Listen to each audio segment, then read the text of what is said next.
Ayun nga at dumating na ang winter, panahon na naman na wala silang magagawa sa pagsasaka, ika na nga ni Hirko at aasa sa mga naimbak nilang pagkain sa mga nakaraang buwan, pinagkaiba nga lang daw ngayon ay mas marami na silang papakainin kumpara dati na puro chicks lang nitong si Hirko. Pero hindi nga ito ang problema nila ngayon, ayon kila Butiki ay halos 1/3 nga lang daw ng stock nilang pagkain ang nakukonsumo ng mga bagong saltang villagers, na bagamat tipid, at sanay raw sa mahihirap na buhay. Ay problema pa rin daw ika sa kanila, dahil baka mapanis o mabulok lamang ang ibang pagkain na inimbak nila. Nang si Mamuna ang tanungin kung may problema raw ba ang mga wood spirits, ay nataranta na nga ang dalaga dahil yun nga raw ang problema mismo, wala ni anumang kailangan ang mga ito. Mapapagkain man, wala, sa lamig naman, wala rin daw silang problema, gustong-gusto nga raw niyang may gawin para sa mga ito ngunit mismong ang mga ito ay walang kailangan sa kanya, litanya na nga ng dalaga. Sakto naman nagsalita si Butiki at may request nga raw ang mga Minotaur sa mga wood spirits, sabihan nga raw ito ni Mamu na magsidamit dahil kagat ng lamok lang naman daw ang nakikita nila, yayabang kala mo naman daw mga melon ang dala.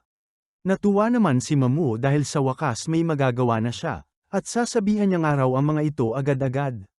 Samantala, na-curious naman ang girl sa ginagawa ng ating bida, at tila raw ba may gagawin na naman itong kababalaghan.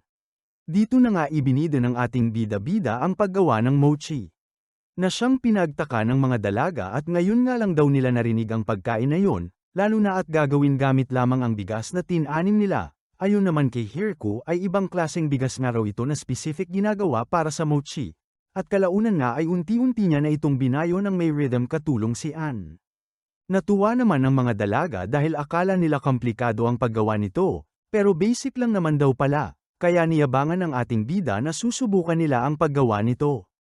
Kanya-kanya na ngang pasikat ang iba at ibang bayo na nga ang pinaggagawa, may mga nawasak, may mga nakagawa pa ng diamond.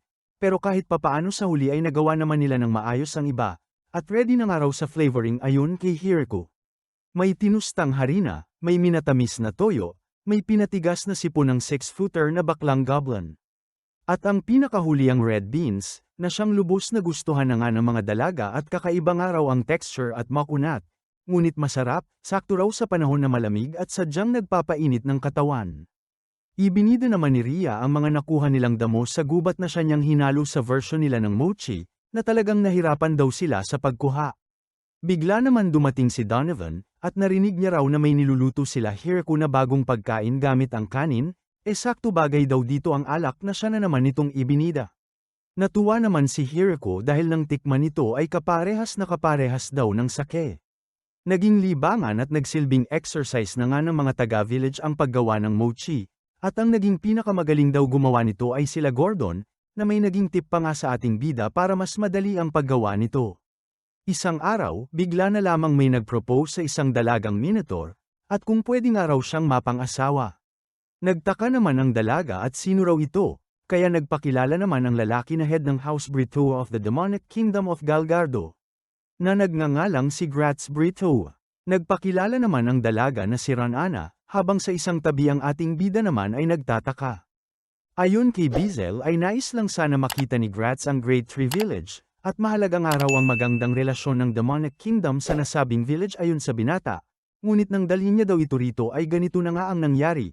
Na love at first sight daw sa isang dalaga, walang ano-ano'y kinausap na nga siya ng binata, at tinanong ang ating bida kung ano raw ang mga kondisyones ni Hirko, para maging asawa niya si Ranana, at sinabi raw kasi ng dalaga na kailangan ng kanyang permiso kung sakali man.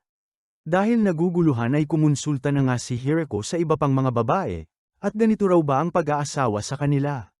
Wala namang nabigay na maayos na sagot ang mga ito at ginawan pa nga ng kwento si Hirko na pambihira raw itong kaso, na tila telenovela at magiging kontrabida ang ating bida.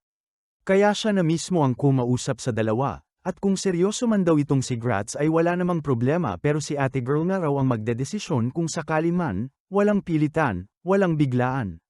Walang mag-uutos, huwag nga raw magmadali at pag-isipang mabuti ng dalaga, at alamin muna kung tuli na o baka supot pa nga itong lalaki. Kalaunan ay kilig-kilig na nga ang dalawa at napagdesisyon ng dadahan-dahanin nila. Naadik na nga si Gratz at di raw niya maalis sa isip ang dalaga, at baka maaga pa ng iba kung mananatili siya sa Demonic Kingdom, kaya napagdesisyon ng magbitiw sa kanyang pwesto bilang isa sa Great Generals. Bobo Ampota, ika na nga lang ni Bizel, habang nabuisit na rin ang isa pa at sinabing maglulo na nga lang daw ang binata at libog lang daw ito madadami pa lahat na hayop siya. Balik naman kila Hirko, kung saan napaisip sa kinakain nilang kanin, at kung meron nga lang daw sana silang nori para malasa ito. Nagtaka naman ang mga dalaga at kung ano raw ba ito, kaya pinaliwanag ng ating bida na isa itong seaweed, manipis at binabalot sa pagkain. Iba naman ang pumasok sa isip ng mga dalaga at inakalang halimaw ito, pero kung mga tungkol nga raw sa mga lamang dagat ay maaasahan nila si Michael. Siyang tunay nga makalipas ang ilang araw ay dumating si Michael sa kanilang village. Dala ang request ni Hirko na seaweeds na pinagtaka naman ni Michael dahil di nga ito kinakain sa kanila. At kung ano raw ba ang gagawin niya rito. Maging si Hirko ay di nga rin daw alam ang gagawin pero may susubukan nga raw siya. At doon na nga niya sinimulan sa pagchap-chap, durugin nga raw nila ng maigi, at nang matapos, ay medyo haluan daw ng kaunting tubig sabay ay flat sa isang kahoy na frame. Lumot lang yan sa amin ika na nga ng isa sa mga dalaga, na siyang sinang-ayunan naman ni Hirko, kaya tinawag na seaweed.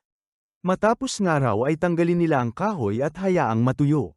Sa tulong nila Lulusi at Tia ay mas napadali ito gamit ang kanilang mga magic. Nagulat naman si Michael at kung papel daw ba ito o tela, akala naman daw ng mga dalaga ay pagkain ito kaya babanatan na sana ni Ria. Ngunit pinigilan ni Hirko at initin nga lang daw muna nila at palutungin, at nang matapos ay binalot na niya ito sa kanin and boom, sarap mo Pia, ika na nga lang ng ating bida. Nainggit naman ang mga dalaga kaya kumain na rin, at ayon, ang sarap nga raw at sakto lang ang alat. Matapos nito ay sinubukan din nila ito sa mochi, na siya nilang tinusta sabay binalutan ng nori. At ayon, mas sumarap pa nga raw lalo ng malagyan ng nori. Lubos na mangha na nga si Michael, at kung gusto nga raw ni Hirko ay sisiguraduhin niyang magha-harvest pa ng mas maraming seaweed, kapalit daw at kung pwede ay trade sa ilang ingredient sa paggawa ng mochi. Ayon naman kay Hirko ay kailangan muna nilang magtanim ng mas marami pang mochi rice, pero sisiguraduhin daw niyang pag-uusapan nila ito sa village, na siyang kinatuwa na nga ni Michael, at sa loob-loob ay siguradong pagkakakitaan niya raw ito. Nagka-interes nga rin ito sa kanilang alak ngunit agad binara ng mga dalaga at sa kanila lang daw yon. Ngayon nga raw na may nori na sila, plus may kanin pa, abat di raw pwede mawala ang sushi ika na nga ni Hirko. Unang araw ay haluan ang bagong saing na kanin ng suka, asin, at asukal, tas tsaka mo babalutin ang mga ingredients. Pag-usapang sushi nga raw ay hilaw na isda agad ang nai-imagine ng iba. Ngunit since di raw gusto ng mga taga rito ang mga hilaw na isda, ay sushi rolls nga raw ang gagawin niya. Para magawa ito ay kinailangan niya ng sushi mats na siya niyang pinagawa sa mga elves. Matapos malagyan ng ingredients ang kanin ay erorolyo nga lang daw ito, at tsaka hihiwin sa maliliit na portions. May gumawa pa nga ng square pasikat din sa ating bida.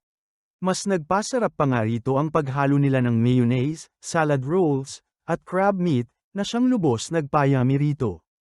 Kanya-kanya na nga silang tikim at bukod nga raw sa magandang tignan ay napakasarap.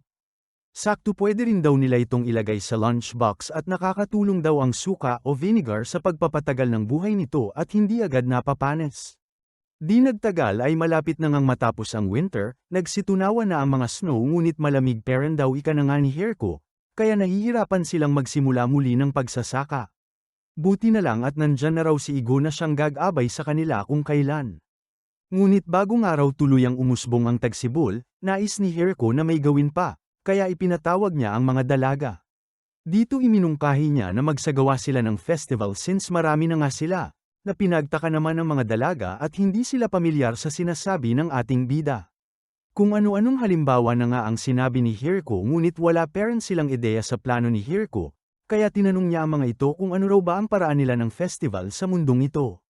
Ayon naman sa mga ito ay sene-celebrate daw nila ang bagong taon o bagong pag-ani.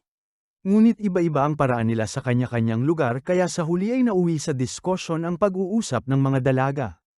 Kaya naman para masolusyonan ito ay nagsagawa si Hirko ng bunutan, at kung kaninong tradisyon ang mabubunot ay siya nilang gagawin. Nabunot na nga ni Hirko ang martial arts competition, na pinag-alala niya at baka magkasakitan ang mga ito, ngunit iba naman ang nadama ng mga dalaga na lubos na excite sa kompetisyong magaganap. Banatan mo na rin Lods ang like at subscribe ko para hindi ka tab-ulan hahaha.